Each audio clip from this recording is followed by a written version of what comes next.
Hey everyone, today I'm going to be showing you how to swap the battery in your 2017 to 2024 GMC Acadia key fob. This key fob uses one CR2032 battery, and if you need one, we'll provide a link in the description where you can pick one up. So to swap out this battery, you will need to remove the physical key, which mine is already removed. If you need to remove yours, just simply press the button on the side and pull the key out. And then we're going to flip this key fob over so the back side's facing up. And then you can use the physical key or a small screwdriver.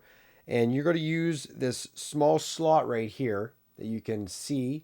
And you'll stick the key in or the screwdriver and you'll just gently pry up until you can hear it pop off like that.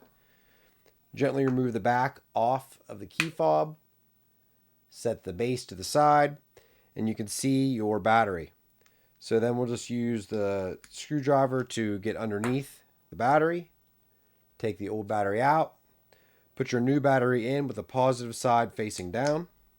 It slides in easily.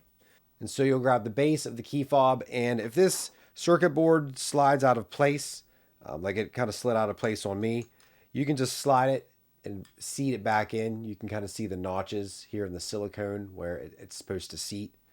And then you can take this back cover, align it, and then squeeze it together, and it pops together, and you're done. So hopefully this video helped you in swapping out the battery in your key fob. If it did, leave us a thumbs up. Thanks so much for watching, and have a great day.